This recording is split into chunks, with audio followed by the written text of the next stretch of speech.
It's truly challenging to understand the middle path.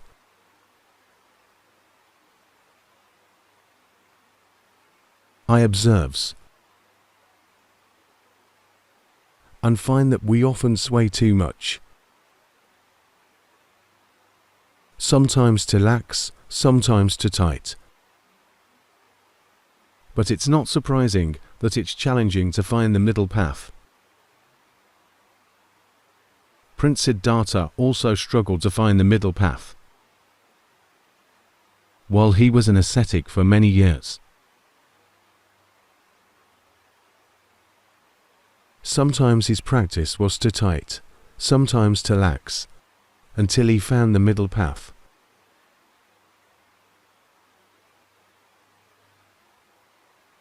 After walking on the middle path for a while, he attained Buddhihood.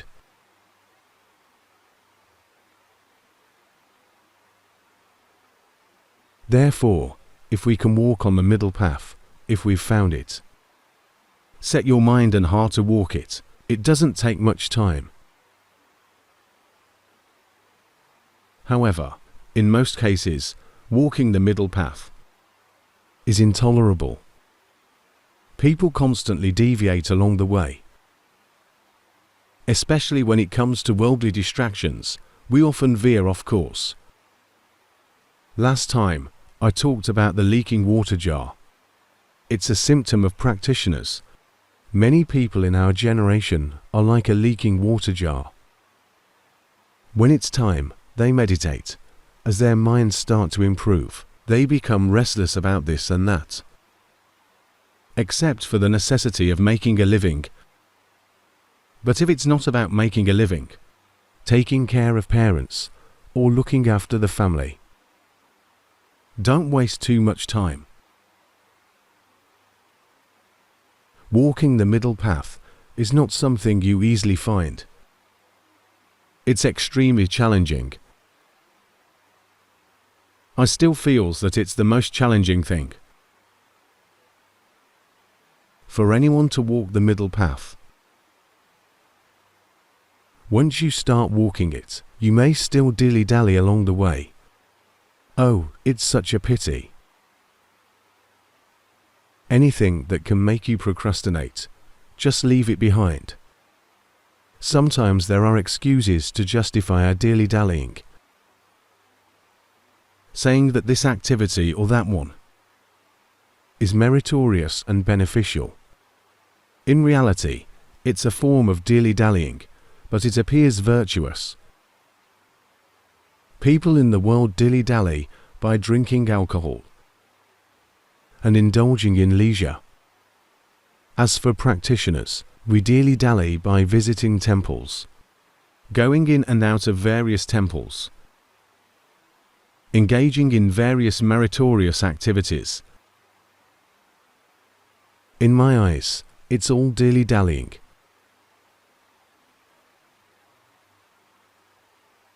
Until we find the middle path, it's not an easy matter. Until someone tells us about the middle path, it's not easy to come by. In the long cycle of existence, the time when someone knows about the middle path is brief. After that, everyone forgets. The reason for forgetting is that we get caught up in the world. Therefore, when it's time for us to meditate, let's learn well about the middle path. A state that's neither too lax nor too tight. If it's too lax, the mind gets lost in the world. When normal people get lost in the world, they go off singing, dancing, drinking alcohol. When practitioners get lost in the world, they get lost in acts of merit and various meritorious activities. Oh, there are so many of them. After each activity, they become exhausted. Just when their meditation is about to improve, it deteriorates, and they start from scratch again. This is what too lax means. If it's too tight, it's another extreme. Forcing the body, forcing the mind excessively, wanting to improve, you force yourself.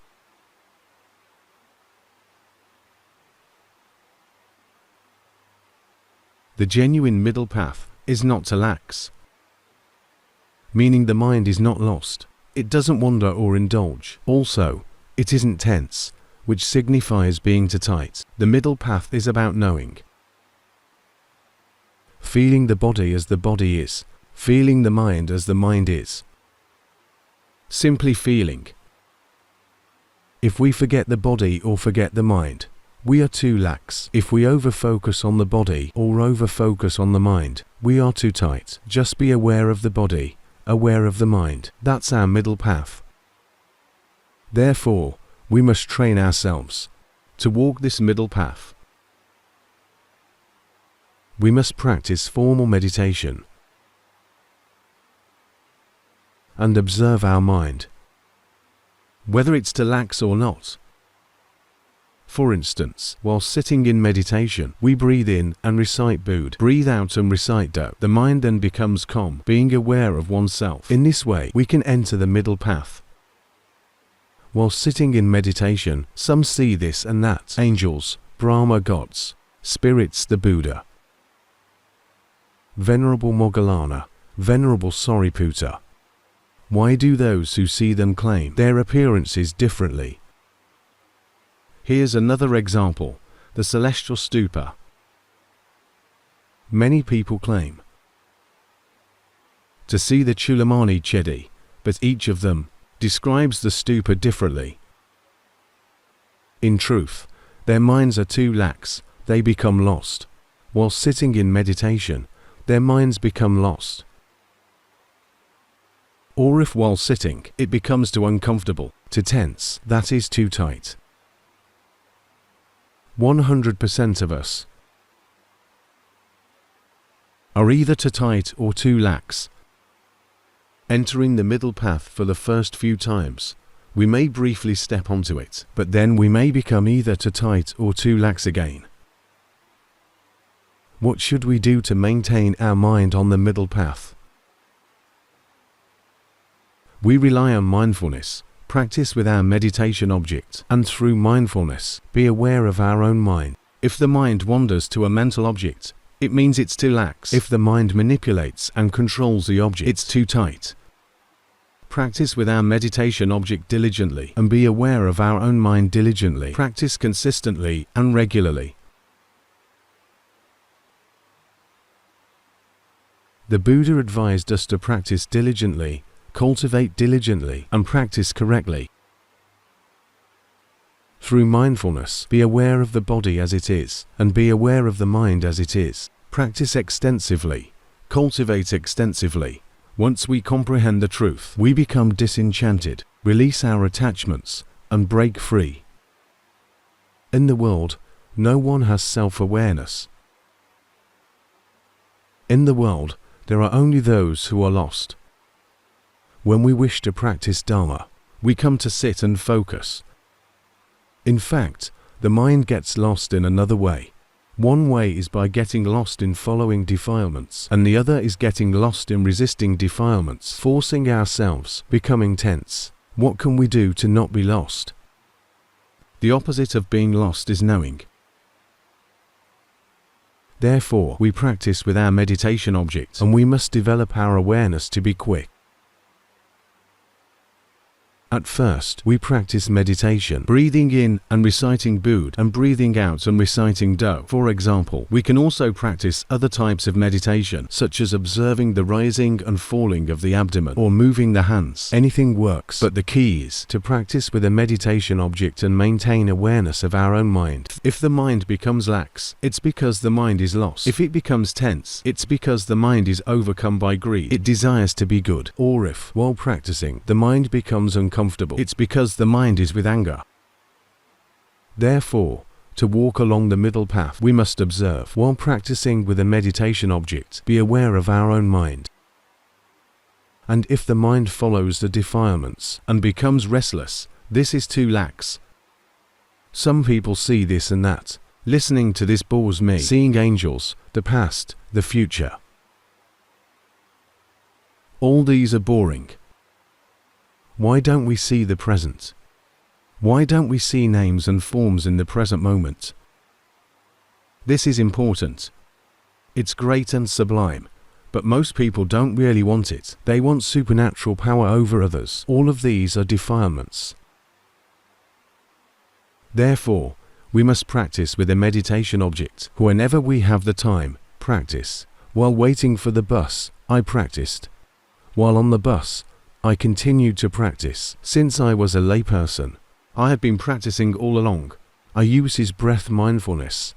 I breath continuously, inhaling, reciting Bud, and exhaling, reciting Do. Then, if the mind gets lost in thoughts, be aware. If the mind sinks into the breath, be aware. If the mind becomes focused, if it sinks into the breath, it feels tense and uncomfortable. If it gets lost, it becomes absent-minded and derives pleasure.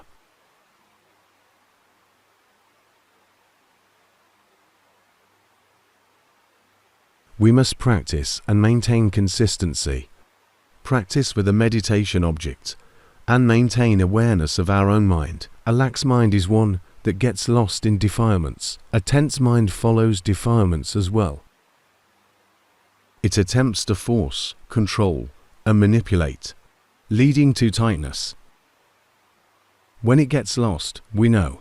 When it gets lost in thinking, we know. When it gets lost in focusing, we know. The moment when we know that it's lost, knowing arises, because being lost and knowing are opposites. When we are not lost, we are knowing. When we are knowing, we are not lost. They are antithetical. So, practice with a meditation object, and if the mind gets lost in thought, be aware. If the mind gets lost in focusing, be aware. Every time, we know that it is lost. Knowing replaces being lost. Knowing is the middle path. In the sutra regarding the foundations of mindfulness, look carefully. There's only one task in the foundations of mindfulness, which is knowing or seeing. The Buddha used the word seeing. See the body as the body is. See the feelings as feeling is. See the mind as the mind is. See name, form, wholesome state or unwholesome state, just as they are. This is knowing. The word used is seeing, that is knowing, or seeing. The scriptures uses the word see. But when I says the word see, we tend to use our eyes to see. In fact, we see with the mind. Seeing with the mind means knowing with the mind. When happiness arises, know it with the mind. When suffering arises, know it with the mind. When wholesome or unwholesome state arises, know it with the mind. When the body moves, when the body is still, when the body breathes out, and when the body breathes in, know it with the mind. I prefers to use the word know. But the scriptures uses the word see. It means the same thing. However, when we use the word see, it often involves an object that is seen, and it pays attention to the object that is seen. Regardless of whatever state arises, just know, merely knowing. Sometimes, they may use both words together, saying merely know, merely see. Both have the same meaning. However, merely knowing, merely seeing is not easy. Just knowing is already a challenge. Merely knowing, merely seeing, is yet another level. For now, know first. Don't just get lost. The way to cultivate this knowing is by relying on mindfulness to recognize when the mind is lost. Practice with an object of meditation, and when the mind gets lost in thought, know it. When the mind gets lost in focusing, know it. When we promptly know, the lost mind or the lost state subsides, and the state of knowing arises. At first, it arises momentarily. Knowing state arises briefly, and then it gets lost again for a long while. When I went to study with Luang Pu Dun, on the first day of learning, I returned by train and made a stop in Korat province. While on the train, I practiced separating the aggregates. Where is the mind? Luang Pu instructed me to observe the mind. The mind is located within the body. Is it in any specific part of the body? The mind was not located in any specific part of the body. No matter where I looked, the mind was there. Is the mind in feeling? Is feeling the mind? No, feeling is not the mind. Are mental formations, wholesome state or unwholesome state, the mind? No, they are not the mind. In the end, it became clear. The mind is the one that knows the knower. What does it know? When mindfulness recognizes a form, the mind is the knower. When mindfulness recognizes a formless state, happiness, suffering, the good and the bad, the mind is the knower. The knower mind is attained. This knower mind exists briefly. Then it transforms into thinking mind once again. At that time, I didn't know what to do. I kept trying to observe, continuously attempting to separate the elements and aggregates.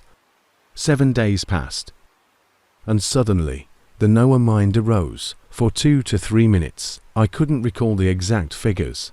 It had been many decades. When the knower mind first emerged, it was only for a brief moment. Then it transformed back into a lost mind, lost in thoughts, lost in focusing, or lost in searching. Through continuous meditation for 1 week, it emerged once again. The knower mind arose and lasted only a few minutes. The mind then merged with mental object, becoming a lost mind once more. I was patient while attempting to know, trying to observe, trying to distinguish between. This is the mind, and this is a mental object. I continued observing. At that time, I couldn't grasp the principles of practice. If you understand the principles of meditation, then it's quite simple. At that time, I was pondering, how should I cultivate the state of knowing? It took me a considerable amount of time to figure it out through trial and error. I would think, if I practice like this, will the state of knowing arise? No, it won't. If I practice like that, will the state of knowing arise? No, it won't. In the stage where there's an attempt to practice, the knowing state does not arise. It's at the moment when you stop trying that the knowing state arises naturally. It knows without the intention to know. But for most people, it's not possible for the knowing state to arise. Even if they try not to intend, knowing state won't arise. If they intend to know, the knowing state won't arise either. This is because they only have wandering minds. So, let's practice meditation. And when the mind becomes lost, know it. Lost again, know it again. Later on, the lost state becomes shorter and the knowing state becomes more frequent and sustained, arising very frequently. Initially, it took 7 days to attain the separate knower. Then, after another 5 days, the separate knower arose again. The periods when the mind is upright as the knower grew longer, while the periods of the lost state grew shorter. Later, it took only 3 days for the knower mind to arise once more. Then, it took only 1 day for the knower mind to arise. Day by day, it became more frequent. When the mind wandered, it would be recognized immediately, and the knower mind arose instantly. Practice gradually. To achieve what I mentioned earlier, avoid being like a leaking water jar. It's not good to engage into many worldly activities. Those lost in the world are preoccupied with worldly matters. They enjoy going to monasteries and participating in various meritorious activities, such as joining the Kathana ceremony at 9 monasteries. If it's not the Kathana season, they make off-season offerings. It's a constant hustle and bustle. Each activity is not done by one person. We come together and do it as a group.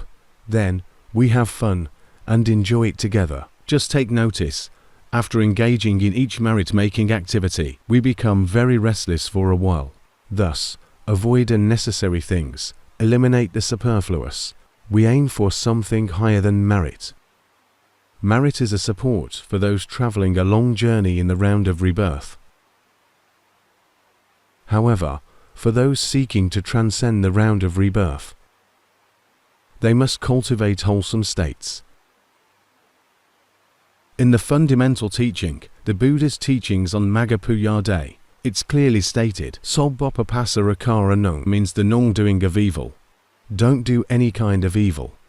Kusala's Supasampada means the full performance of what is wholesome. He didn't say, the full performance of making merit. Merit and wholesome states are not the same. Merit helps us live happily in this world. Merit is the name of happiness. Wholesome states empowers us to transcend suffering. They differ in nature. To seek the best, we should possess both merit and wholesome states. Luang Pu Doom once taught, when you have an opportunity to do merit, do it. Once the opportunity has passed, leave it. Refrain from striving to make merit. Otherwise, you may lose wholesome states. In other words, your mind, instead of being calm, will become restless.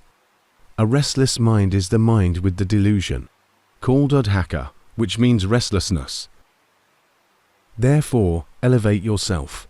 As we have found Buddhism, let's not solely focus on merit. Even in the absence of the Buddha, opportunities for making merit always exist. Other religions also have active merit making, like Islam. In their tradition, they have something called zakat. Zakat means that those who are wealthy must give a portion to society, so it can be used to help those in need, the less fortunate, and those facing difficulties. Is that an act of merit? Yes, it is. Their form of merit is giving, performing acts of charity, and practicing self-sacrifice. Is it good? It's very good. We shouldn't just focus on doing acts of merit alone. It's not enough. Take Christianity, for example. On Sundays, they go to church and sing songs praising the Lord.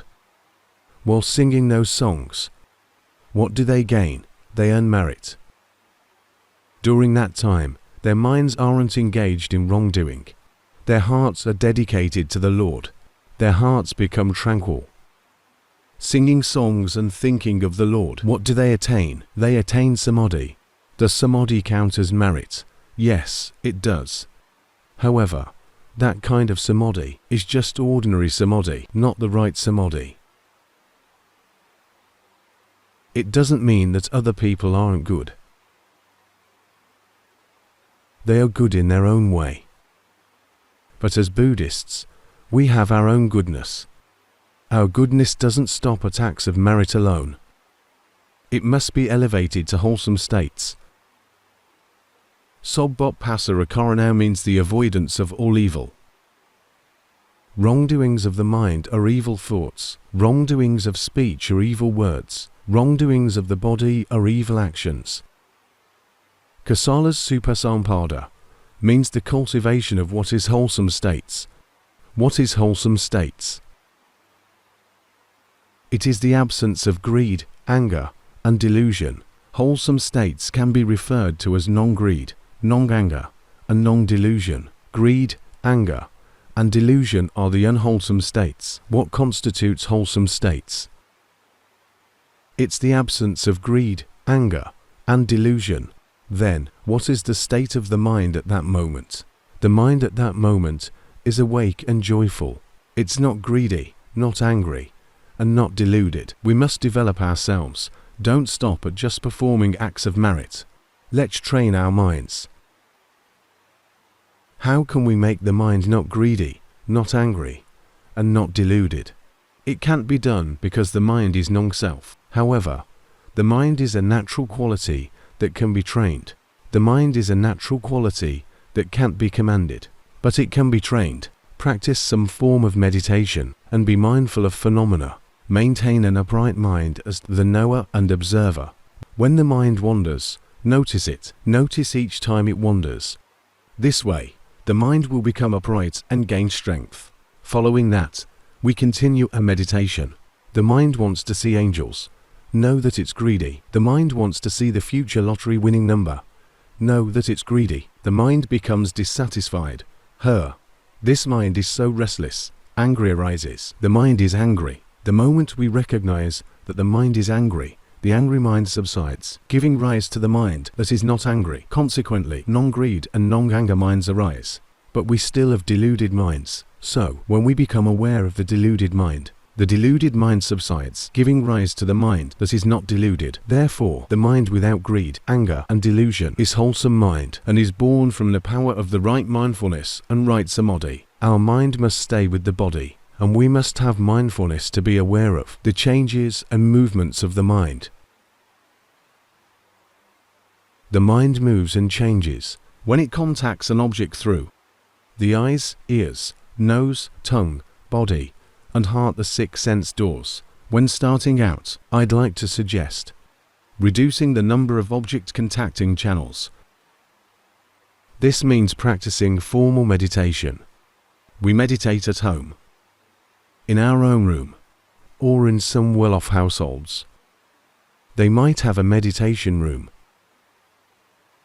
While meditating, whether sitting or walking within the confines of our own home, there's nothing unusual to observe. Sometimes we meditate with closed eyes, and thus we don't see anything. This eliminates object contact through the eyes.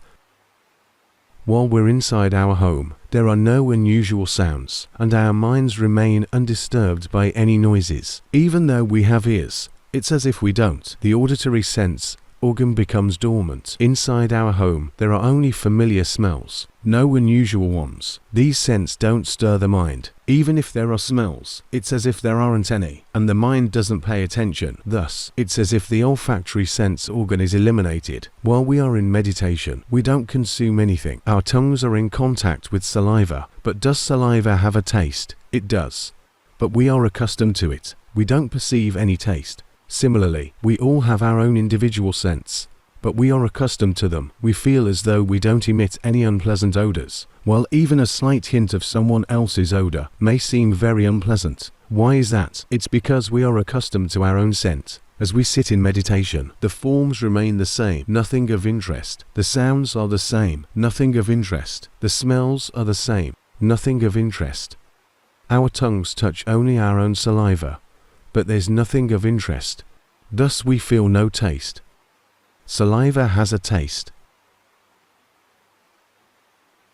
but we are accustomed to it, so we don't perceive any taste. Therefore, when we practice formal meditation, we suspend the use of our four sense organs: eyes, ears, nose, and tongue. When we walk in meditation, when we sit in samadhi, who is the one walking? Who is the one sitting? The body walks. The body sits. The sense base is the body. Who is the one knowing? The mind is the one knowing. So, there is the mind. Thus, there remain two sense bases, the body and the mind. With the body and the mind, we continue our meditation. We breathe in, reciting Bud, and breathe out, reciting Do. The one breathing is the body. The one knowing is the mind. As we continue to breathe, the mind may wander off to think about other things. We then can see this clearly and realize, oh, I was meditating, but my mind has escaped to think already. So, we realize that the mind has wandered off already. The mind has become restless already. Then we return to and continue with our meditation. Breathe in, reciting Bud, and breathe out, reciting Do. Continue our meditation practice as we maintain it. If the mind sinks and focuses, know that the mind sinks and focuses at the breath. In case we observe the abdomen, the mind would focus on the abdomen. If we practice moving our hands, the mind would focus on the hands.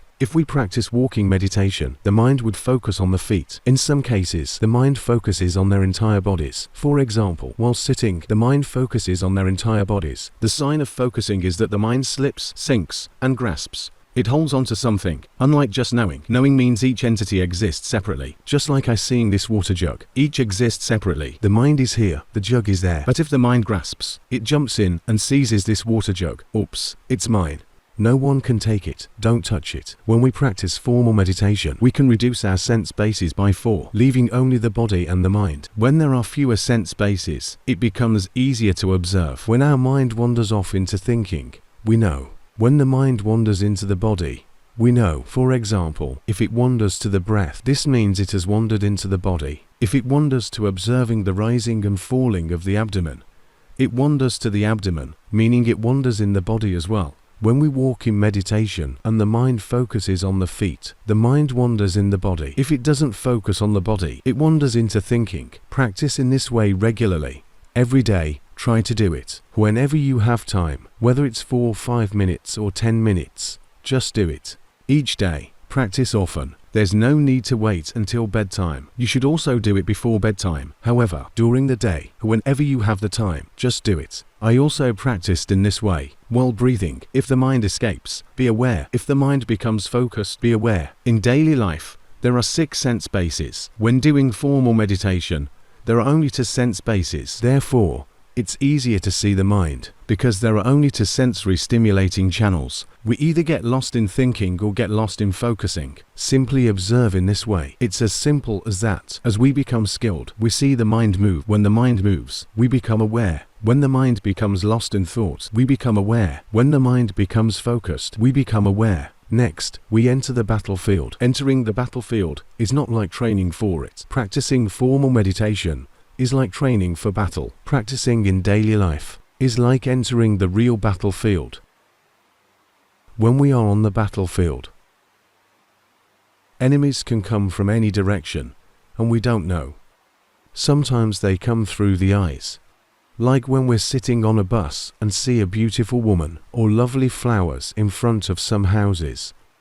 Or we're in a car and we see a beautiful dog or a cute cat running around. This means our eyes perceive it. When our eyes perceive it, our mind immediately jumps to the dog or the cat. If, by chance, we were to die in a car accident at that moment, we might be reborn as a dog or a cat. However, we become aware because we've been practicing. When the mind moves even a little, we become aware of it. When the mind moves just a bit, when the mind jumps to look at a form, we become aware. Or we hear strange sounds, like when we're sitting and enjoying ourselves, and suddenly, a car horn blares loudly nearby. We startle, and the mind jumps to it. We see immediately that the mind rushes toward the stimulus, which is the sound. Or sometimes, there's a smell, a taste, or a touch. There are plenty of these experiences. In the past, I used to take buses, as I had just started my job as a government worker, and didn't have enough money to buy a car. Sometimes, I witnessed amusing incidents. I recall one occasion when I saw two women sitting together on the old-style bus with double seats. The person sitting by the window had very long hair, and as the wind blew, it kept sweeping across the face of the person next to her. The latter was wearing bright red lipstick. When the hair swayed back and forth, her entire face became covered with red marks, resembling mustaches, and she was oblivious to it. She still thought she looked beautiful. I saw this and felt amused. When the eyes perceive a form, and the mind feels amusement, we become aware. When the eyes see a form, and our minds change, be aware. When our ears hear a sound, and our minds change, be aware. When we're walking along, and suddenly we hear a dog barking loudly, woof, like that, we startle. Be aware that we've been startled. When the eyes see a form, and the mind changes, be aware. When our ears hear a sound, and the mind changes, be aware. When your nose detects a scent, and the mind changes, be aware. When your tongue tastes a flavor, and the mind changes, be aware. For example, when we're eating, and we like one taste, but then the next taste we don't like at all. It frustrates us, makes us annoyed. With each bite, the mind is never the same. Observe closely. Even with the food we like, the food that is very delicious, try it. The food that we feel is so delicious. At first, we don't know whether it's delicious or not, because we devour it. We keep eating for a while, and suddenly we realize, oh, this is delicious. As we keep eating, the feeling of deliciousness gradually diminishes. It varies inversely with the amount of food we consume. Suppose we like eating durian. The first piece is delicious. After we eat one whole durian, it's no longer delicious. Just the smell of durian makes us feel like vomiting already. The feeling changes. Therefore, our minds constantly change due to the objects they come into contact with. When we are in the real battlefield of our daily life, our eyes make contact with forms, our ears with sounds, our nose with smells, our tongue with tastes, our body with touches, and our mind with thoughts and mental fabrications. It occurs one contact at a time, albeit through 6 channels. If we have diligently trained in formal meditation, we can recognize when the mind becomes lost in thought or focused.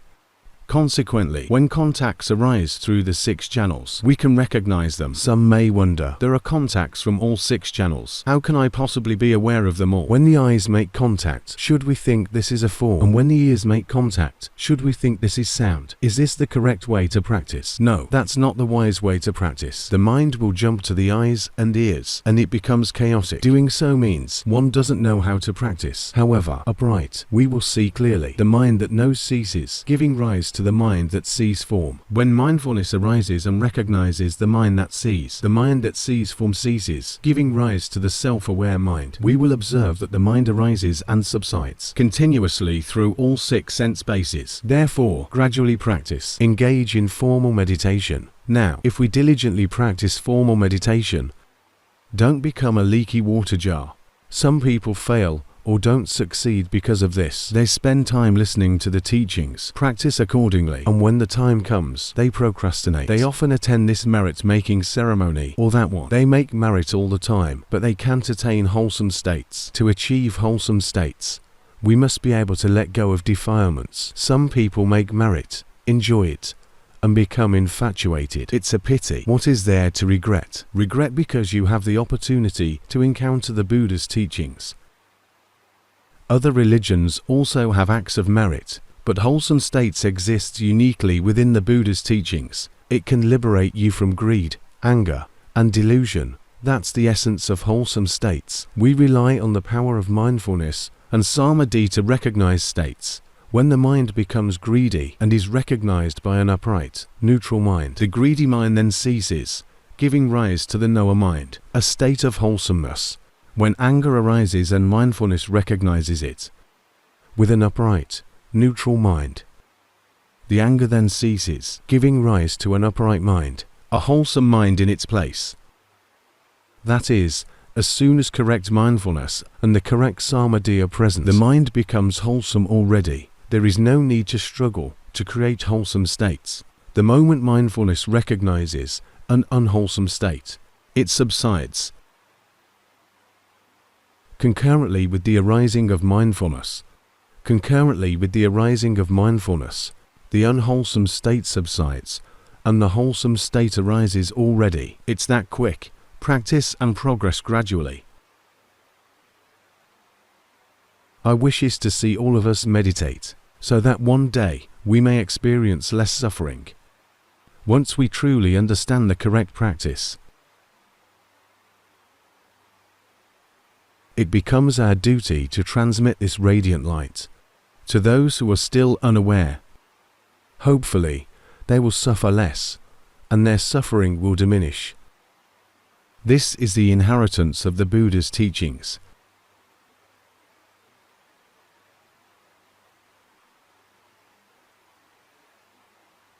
Do not dilly-dally.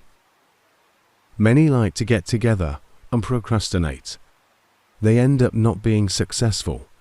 Today's sermon has concluded. Be a good water jar. Don't be a leaky water jar.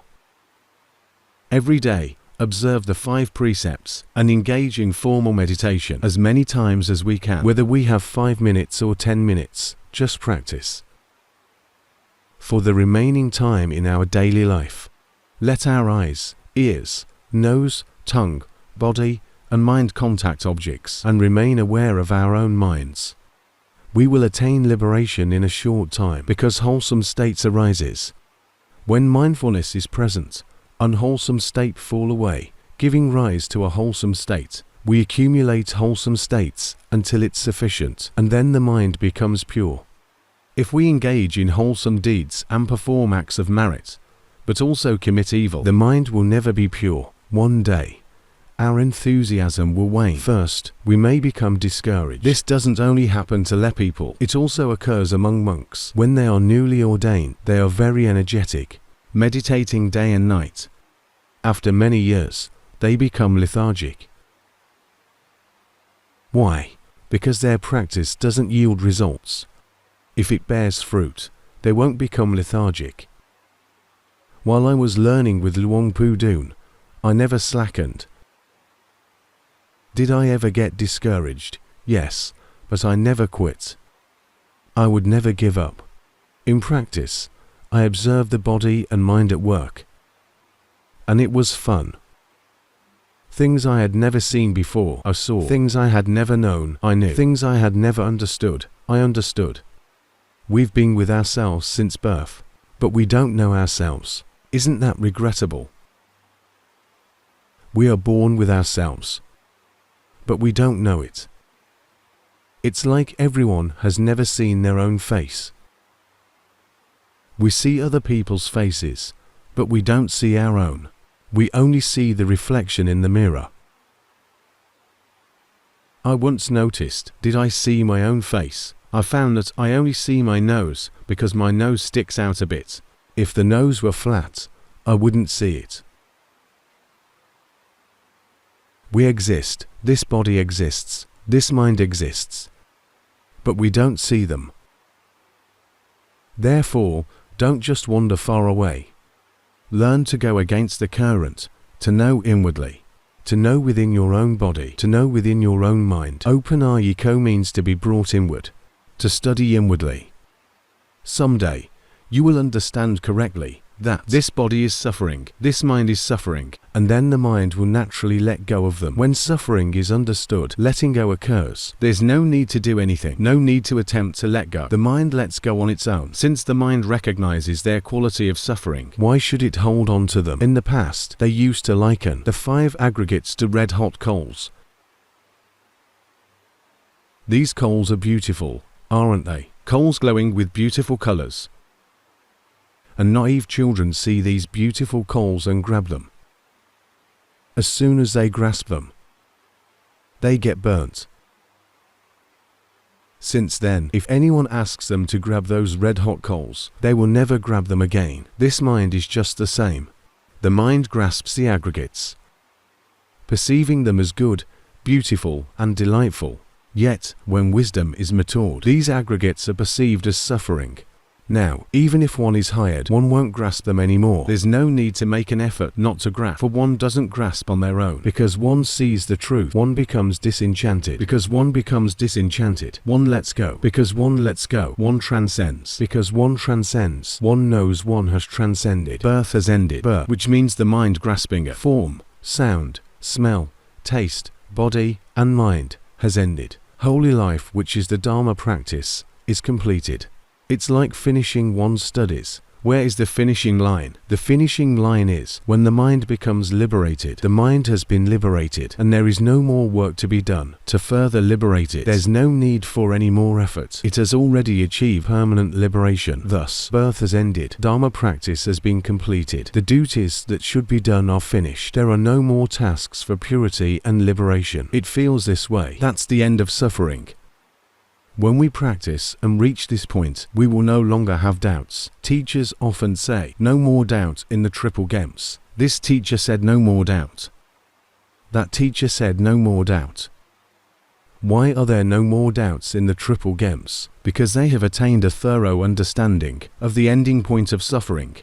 The ultimate of suffering lies in the Dharma itself. This Dharma is the Dharma beyond the worldly, beyond the aggregates, and beyond the cycle of birth and death. Without this, there is no end point. One will perpetually cycle. Stream enterers, once returners, non-returners. They haven't seen the end yet. They merely approach it. What about ordinary people like us? Can we see it? No, we cannot. We must practice diligently. Avoid distractions and procrastination. What's concerning is our tendency to procrastinate. Even if we wholeheartedly dedicate ourselves to practice, we may still not succeed. So, if we procrastinate, can we succeed? We won't succeed. This is the law of karma. If you practice, you'll yield results. If you don't practice, you won't get any results. Or if you do wrongdoings, it won't work. Today, the sermon ends here. Number 1. Number 1. After submitting my homework last year, I noticed that I've become more self-aware and my mind become more firmly established and more impartial that I see conceit arise. Following my thoughts that I observe the mind arising and ceasing and I realize more frequently and clearly that it's not really me. However, Questions often arise after seeing this repeatedly. So, what exactly is the mind? The mind asks by itself. I kindly ask Luangpo for guidance on this for further progress. Just know that the mind is restless. The stage where the mind becomes questioning, and then it asks and seeks answers. You don't need to seek answers. Just know that it's restless, and that it's curious. Just be aware of it like that. Curiosity is a state, just like greed and anger. Watch it arise and then cease. Don't be fooled into searching for answers. It's a waste of time. Don't search. What is the mind?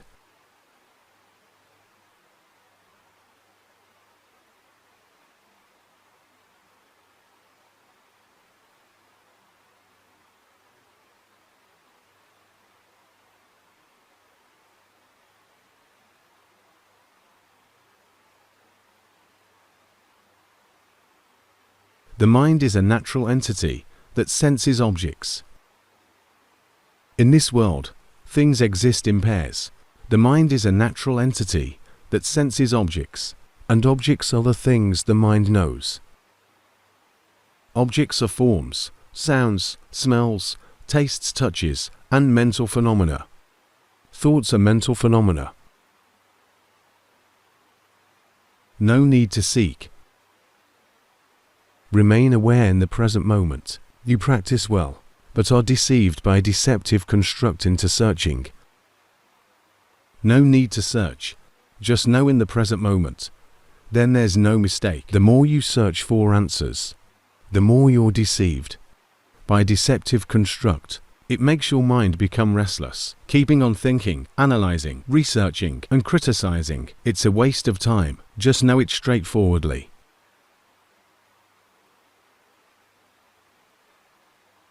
Number 2. Number 2. I practice formal meditation by observing the body vibrating and feelings. Since someone made me feel displeased and I responded by causing trouble for him, my meditation practice has significantly deteriorated. I have also lost my ability to observe feelings, but I can still observe bodily vibration. I have never succeeded in practicing calmness by reciting Buddho. Right now, I am greatly apprehensive about committing wrongdoings. I even admire the person who hurt me, as his mind still remains in a good mental state. Perhaps it's because he has accumulated a lot of merit. I would like to return to a good meditation practice quickly. Kindly offer guidance. Sometimes, people who mean well tell or warn us about something, but we feel like they hurt us. Why doesn't their mind deteriorate? Because they haven't done any unwholesome acts. Why does our mind deteriorate? It's because our mind becomes unwholesome. It's not just that their past merits are good. Suppose their past merits are good, but they hurt us because of their defilements, which means they create new unwholesome karma. Inevitably, they must face the consequences. But if they improve in their practice, then instead of seeing that they're hurting us, we should look back at our own weaknesses. It would be beneficial for us. What have we done? Why do they criticize us? When a bad person is criticized, he would respond, "Hey, why are you saying this about me? Why are you hurting me?" But a wise person would look at why people are criticizing him. What is the reason? What are my flaws? A bad person looks for weaknesses and flaws in others, while a wise person for their own weaknesses and flaws. So, we should learn to focus on this aspect more. Do you notice that the mind right now is not the same as the mind just a while ago? Just a while ago, it was utterly dark. Do you feel it? Now it is gradually awakening, gradually becoming more joyful, because it has heard the Dharma that resonates with your heart. Stop blaming others and instead investigate our own faults more.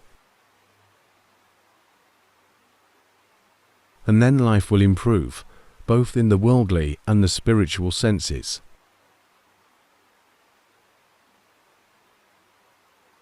Number 3. Number 3. I practice by observing the body's movements, but my mind is still and my samadhi isn't strong enough. I see that my mind becomes lost or focused on its own, and that my mind isn't impartial. Could Luangpo kindly offer advice on what to be cautious of in practice? Keep going. Whether it's good or not so good, don't stop. Keep practicing consistently, and it will gradually improve. Do you feel that your practice today is better than previously? The mind has changed from how it used to be. Suffering is decreasing. It's getting lighter. The chaotic world seems to be distant. We see it for ourselves. We are accessing more peace and happiness. Be patient. Practice diligently. Just don't be a leaky water jar, okay? Is it leaking? Number 4. Number 4. That is the false self. You create a false self, and then you become entangled in the false self that you have created. Number 4. I determine to uphold the 5 precepts and walk and sit in meditation every day. Sometimes it's joyful inside. Sometimes I get irritated when things don't go my way. My mind lacks strength and is restless. In daily life, I am mindful at work.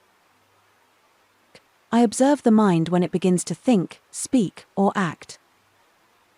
I inquire into my own motivations and see jealousy and conceit that I tend to compare myself with others. I know that I can't control it, so I try to be aware. Am I on the right path? Your observation is correct, but your mistake lies in the state of your mind. Can you feel that your current state of mind differs from when you were a child, not yet engaged in practice? They are not the same. Presently, you are keeping it still, making it appear good and gentle. Do you know? Avoid altering the mind intentionally. Instead, remain aware of the mental fabrications without deliberately attempting to modify the mind. Number 4. You are still attempting to modify the mind. At this moment, you are drawing the mind inward. When doubt arises, you pull the mind inward. Do you feel it? Right here, practice to be aware. The state of doubt is a mental fabrication, as is the act of pulling the mind inward. Continue to remain aware. There's no need to strive to make the mind good, happy, or peaceful, or to sustain self-awareness at all times. Do not do this. Just be mindful of the mental fabrications. Don't try to make the mind stay still and suspended in the air like that. Return to being a normal person. Right now, the mind is normal. Can you feel it? Don't create a realm and dwell inside of it. Don't enter and dwell inside of it. It's a waste of time. People can dwell in such a realm for eons, and they can become Brahma gods. It's a waste of time. Being a normal person is the best.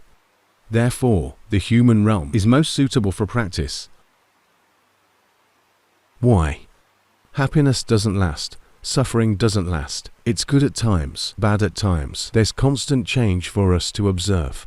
This is the advantage of the human realm.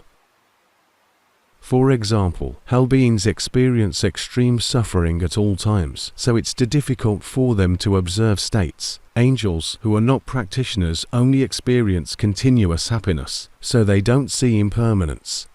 The human realm is already good. Let's not destroy our human quality by creating a realm of Brahma gods, which is still and empty.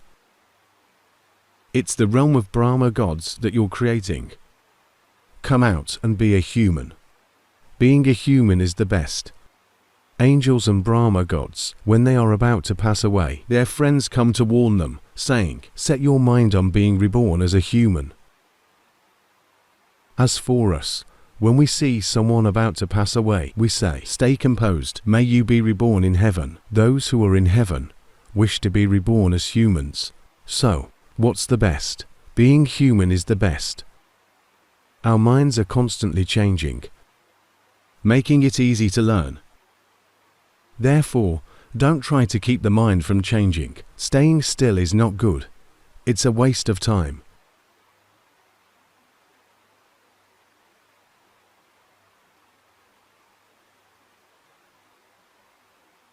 Number 5. Don't be so fearful. You're so stressed, you might get a heart attack. Number 5. I chant mantras and observe precepts. Regarding formal meditation, I practice in a sitting posture every day, 2 to 3 sessions per day, with each session lasting an hour, until both the body and mind feel light. I am usually able to separate my mind from thoughts, but not always, as there may still be restlessness at times. I observe changes in my mental state. Sometimes, there is a gentle feeling of happiness, while at other times, anger may arise. I can be aware when they arise, but when they disappear, sometimes I am aware, and at other times, I am not. What should I do to keep the mind from thinking throughout the day? It can't be done. The mind has the duty to think. You can't make it stop thinking entirely. However, when it thinks, and happiness, suffering, wholesomeness, or unwholesomeness arises, be aware, we can't prohibit thinking. Luang Pu Dung once said, no matter how much you think, you don't know. When you stop thinking, you know, but you still have to rely on thinking. Why do we have to rely on thinking? It's because after a thought arises, happiness, suffering, goodness, or badness then arises in the mind, and then we can observe their 3 marks of existence. If our mind doesn't think and remains still like that, there are no 3 marks of existence to observe. It's difficult to see, so the mind is fine as it is. Practice more. You practice correctly. Number 6. Number 6. I practice walking for formal meditation and awareness in daily life.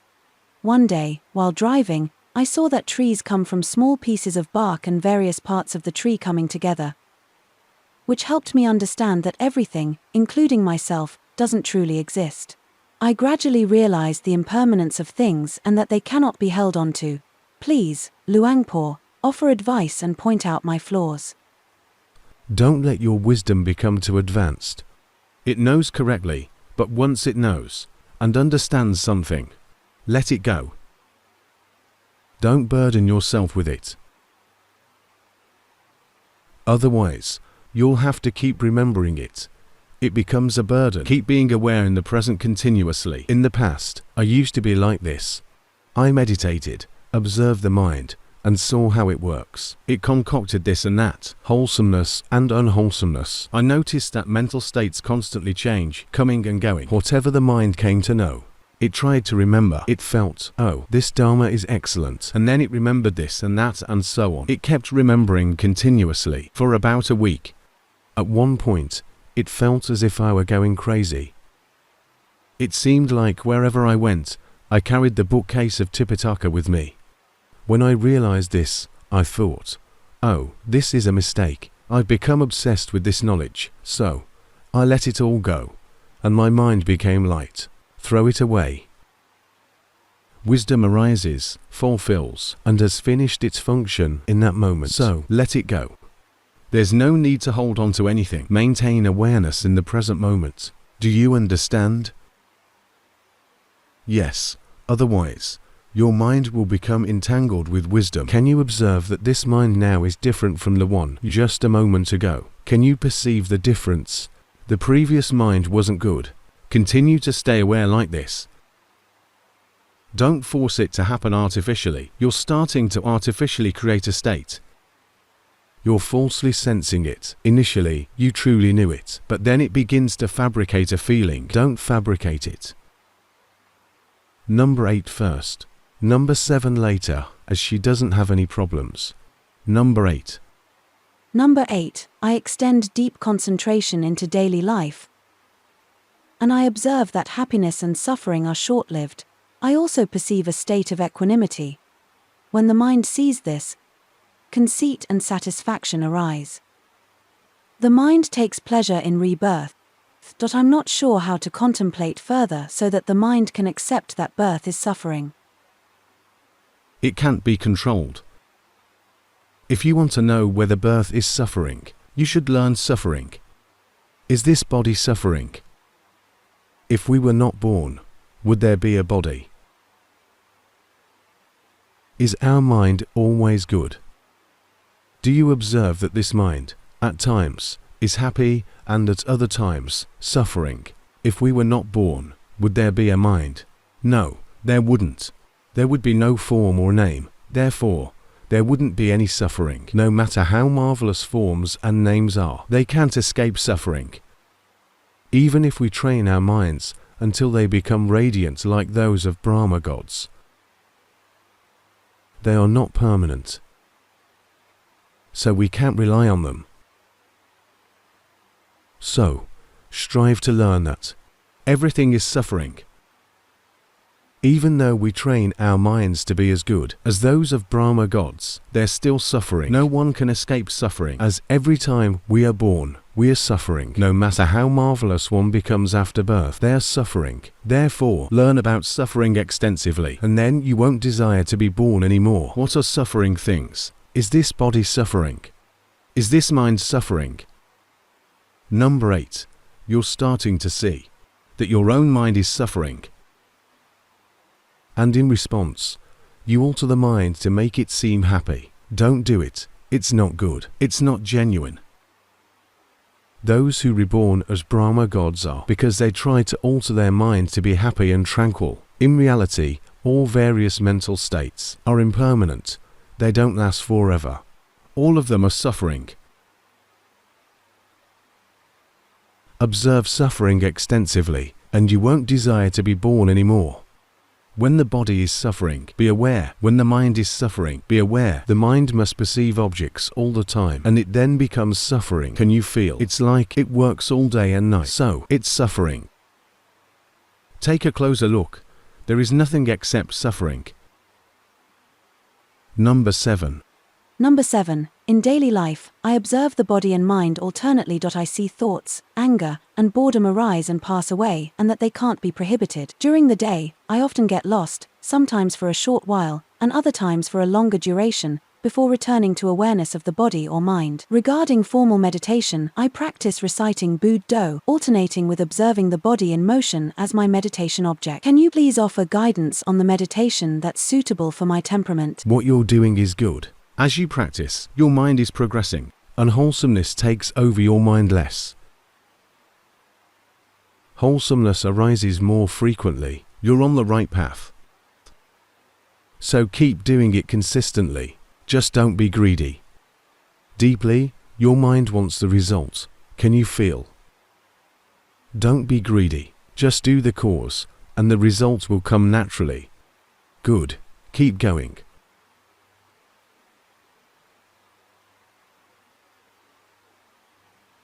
Well, that's all for today's Dharma talk. This past week, there were many activities, and I barely had any rest.